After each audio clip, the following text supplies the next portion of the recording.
छुपम छुपाई का खेल। एक गांव में चंदा नाम की एक लड़की अपनी माँ के साथ रहा करती थी। उसके पिताजी का स्वर्गवास हो चुका था। वे लोग बहुत गरीब थे। चंदा की माँ गांव में लोगों के घरों में काम करके अपना और अपनी बेटी चंदा का गुजर बसर किया करती थी। चंदा की माँ चंदा को पढ़ाना चाहती थी, लेकिन गरीबी के कारण वो उसे स्कूल नहीं भेज सकती थी। स्कूल न जाने के कारण चंदा सारा दिन इधर उधर गांव में खेला करती थी। कभी कभी अपनी माँ के साथ काम पर भी चली जाया करती थी। लेकिन वो गांव की बाकी लड़कियों को देखकर, उनके पास अच्छे अच्छे खिलौने और कपड़े देखकर अपनी माँ से कहा करती थी, माँ मुझे भी मीना जैसे कपड़े और गीता जैसी प्यारी सी गुड़िया चाहिए माँ। हाँ ठीक है बेटा, तू तो जानती है मेला लगने वाला है, वहाँ से मैं तुझे नए कपड़े और गुड़िया भी दिला दूंगी। अब जा, मुझे काम करने दे बेटा। अपनी माँ की बात सुनकर चंदा खुशी खुशी ये कहते हुए वहाँ से चली जाती है। मुझे मेले से नई गुड़िया और कपड़े मिलेंगे, माँ ने कहा है। हाँ। चंदा की ये बातें बाहर खेल रही गीता और मीना सुन लेती हैं और वो दोनों उसे तंग करने के लिए अपने पास बुलाती हैं। अरे चंदा, तुम इतना मेले का इंतजार मत करो, चाहो तो मेरे नए कपड़े और गुड़िया ले लो। क्या सच में ऐसा हो सकता है? हाँ, क्यों नहीं। बस तुम्हें मुझे छुपन छुपाई में हराना होगा। अगर हम हारे तो हम तुम्हें देंगे, और अगर तुम हारी तो तुम हमें दे देना। हाँ ठीक है, मुझे तुम्हारी शर्त बिल्कुल मंजूर है, मैं अभी छुपने जाती हूँ। ऐसा कहकर चंदा छुपने की जगह तलाश करती हुई वहाँ से चली जाती है। तभी उसे एक बड़े पेड़ का खोखला तना नजर आता है। चंदा उस तने के अंदर छुपने के लिए चली जाती है, लेकिन वो जैसे ही उस तने के अंदर घुसती है, वो सीधा गुफा के अंदर चली जाती है। चंदा घबरा जाती है। हाँ, मैं कहाँ आ गई हूँ? तभी चंदा को एक कोने से ढेर सारी रोशनी नजर आती है। चंदा उस रोशनी की तरफ जाती है और देखकर हैरान रह जाती है कि वहाँ तो काफी सारा सोना, चांदी और जेवर पड़े थे। इतना सारा सोना! तभी उसे अचानक सोने चांदी के ढेर के बीच एक गुड़िया नजर आती है। चंदा जैसे ही गुड़िया को उठाती है, वो गुड़िया एक खूबसूरत देवी में बदल जाती है। चंदा ये देखकर डर जाती है, लेकिन वो देवी उससे कहती है, चंदा घबराओ नहीं, मैं देवी हूँ। एक राक्षस ने मुझ पर अत्याचार किया और मुझे इस गुड़िया में कैद कर दिया। तुमने मुझे आजादी दी है, अब तुम जितना चाहो उतना सोना लेकर जा सकती हो। सामने देखो, वहाँ पर बाहर निकलने का रास्ता है, तुम जा सकती हो। ऐसा कहते ही वो देवी वहाँ से गायब हो जाती है और चंदा जितना सोना ले जा सकती थी, पेड़ के दूसरे किनारे वाले रास्ते से लेकर अपनी माँ के पास जाती है और अपनी माँ को सारी बात बताती है। चंदा की माँ रात को चंदा के साथ वहाँ आती है और ढेर सारा सोना चांदी देखकर खुश हो जाती है। चंदा और उसकी माँ उस गांव से चले जाते हैं और एक नए गांव में नया घर बनाकर रहने लगते हैं। चंदा की माँ उसे स्कूल में भर्ती कर देती है। अब चंदा भी बाकी बच्चों की तरह पढ़ने लगती है और उसके पास गीता और मीना से भी अच्छे कपड़े और खिलौने थे और अच्छी सहेलियां भी। अब चंदा और उसकी माँ नए गांव में अपने नए मकान में खुशी खुशी रहने लगते हैं। रामचंद्र शोलापुर गांव में रहता था। शहर में नौकरी छूट जाने के बाद वो घर में खाली बैठा रहता था।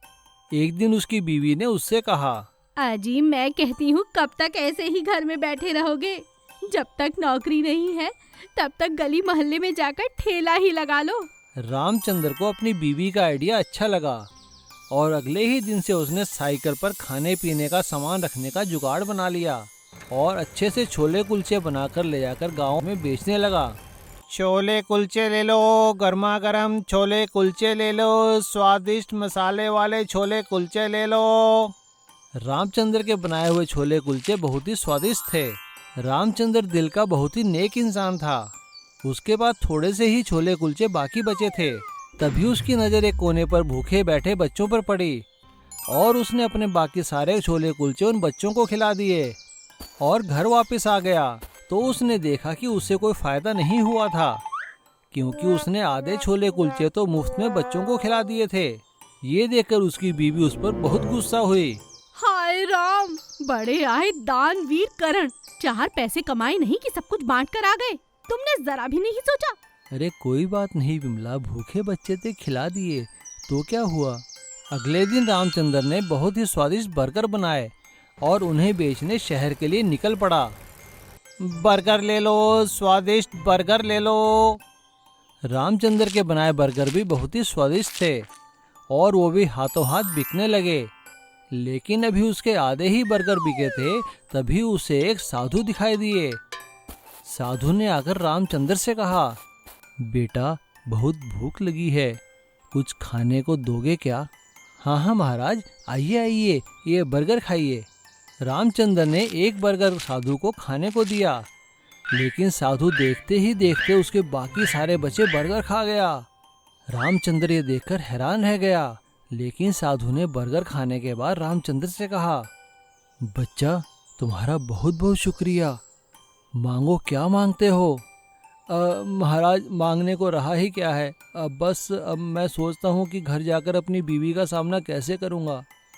बस बच्चा इतनी सी बात, तो जाओ मैं तुम्हें आशीर्वाद देता हूँ, तुम्हारी बीवी के मुंह से जो भी पहले शब्द निकलेंगे वो सच हो जाएंगे। अरे महाराज ये क्या आशीर्वाद दे दिया आपने, चलो ठीक है। रामचंद्र अपने घर वापस आ गया और उसने विमला को सारी बात बताई। रामचंद्र की बात सुनकर विमला ने गुस्से में कहा, तुम नहीं सुधरोगे। घर में बर्गर का पेड़ लगा है क्या, जो सारे के सारे बर्गर मुफ्त में खिला कर आ गए हो। रामचंद्र ने अपनी बीवी के मुंह से ऐसा सुनकर मन ही मन सोचा, काश इसकी बात ये सच हो जाए। और ऐसा ही हुआ। वे दोनों जैसे ही घर से बाहर आए तो देखकर हैरान रह गए। उनके आंगन में सच में बर्गर का पेड़ लगा था, एक ऐसा पेड़ जिस बर्गर लटके हुए थे। रामचंद्र ने मन ही मन साधु का धन्यवाद किया और वहां से बर्गर तोड़कर बेचने के लिए निकल पड़ा। पेड़ के बर्गर बहुत ही स्वादिष्ट थे। अब रामचंद्र की खूब कमाई होने लगी। वो रोज पेड़ से बर्गर तोड़ता और बेचने लगता और जो भी भूखा मिलता उसे भी बर्गर खिलाया करता था। अच्छी आमदनी होता देखकर विमला भी खुश रहने लगी और इस तरह बर्गर के पेड़ के कारण दोनों की किस्मत बदल गई। अब वो दोनों खुशी खुशी रहने लगे। पनीर अंडा की सब्जी। सत्यनारायण रामपुर गांव में सड़क के किनारे रहा करता था। उसके पास थोड़ी सी जमीन थी, वो उसी में अपनी खेती बाड़ी का काम किया करता था और अपने बीवी बच्चों का गुजर बसर किया करता था। सत्यनारायण को खाना पकाने का बहुत शौक था। वो खाली समय में अपने घर की रसोई में तरह तरह के व्यंजन बनाया करता था और अपने दोस्तों को बुला बुलाकर खिलाया करता था। उसकी इस आदत से उसकी बीवी बहुत परेशान थी। एक दिन उसकी बीवी कमला ने उससे कहा, देखो जी बहुत हुआ, सारी रसोई खराब कर दी। अगर अपने दोस्तों को पका पका के खिलाने का इतना ही शौक है तो दूसरी रसोई बना लो, मेरी रसोई में हाथ मत लगाना। ठीक है भगवान, नाराज क्यों होती हो, मैं आज ही घर के दूसरे कोने पर एक रसोई बना लूंगा। और सत्यनारायण अपने घर के दूसरे कोने पर सड़क के किनारे कच्ची रसोई बना लेता है और वहीं पर अपने दोस्तों के साथ तरह तरह के व्यंजन बनाकर उन्हें खिलाने लगता है। अरे वाह भाई सत्यनारायण, मजा आ गया, आज तो कद्दू की सब्जी और पूरी खाकर दिल खुश हो गया। हाँ भाई सत्यनारायण, रायते का तो जवाब ही नहीं। अब भाई दोस्त हो तो तुम्हारे जैसा। हाँ हाँ खाओ खाओ दोस्तों खाओ, जी भरकर खाओ, देखना एक दिन मेरा ये बना हुआ खाना पूरे गांव का नाम रोशन करेगा। तभी उसकी बीवी आकर उससे कहती है, हाँ हाँ गांव का नाम रोशन करेगा ऐसा तो पता नहीं, मगर घर में तो कंगाली आ ही जाएगी। लाला आया था, राशन के पैसे मांग रहा था, जाओ देकर आओ उसे सारी कमाई। हाँ हाँ कमला, देता हूँ जाकर, इतना गुस्से क्यों हो रही हो। कमला को गुस्से में देखकर सत्यनारायण के सारे दोस्त वहाँ से भाग जाते हैं और सत्यनारायण भी चुपचाप जाकर गांव में राशन के पैसे देकर आता है। एक दिन ऐसे ही सत्यनारायण को एक नई सब्जी बनाने की सूझी। उसने पनीर और अंडे की बहुत स्वादिष्ट सब्जी बनाई, जिसकी खुशबू चारों ओर फैलने लगी। इससे पहले कि उसके दोस्त वहां आते, तभी उसने देखा कि एक आदमी वहां पर चला आ रहा था। सत्यनारायण ने उससे पूछा, अरे कौन है आप और यहाँ कैसे चले आ रहे हैं।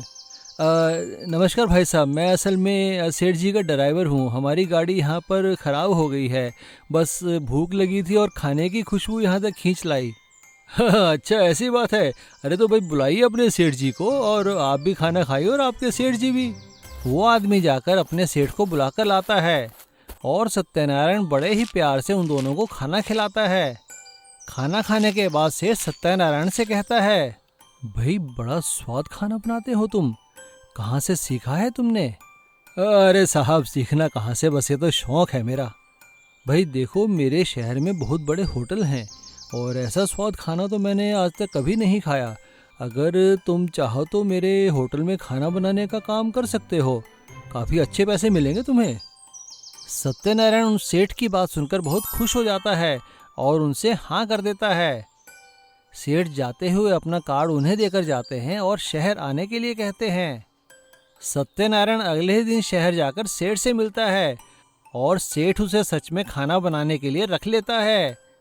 और इस तरह सत्यनारायण की बनाई हुई पनीर अंडे की सब्जी ने उसका भाग्य ही बदल दिया और अब वो होटल में चीफ शेफ बन गया था और काफ़ी अच्छे पैसे कमा रहा था। अब वो और उसका परिवार शहर में खुशी खुशी रहने लगा, लेकिन उसने कभी कभी गांव आकर लोगों को खाना खिलाना नहीं छोड़ा था।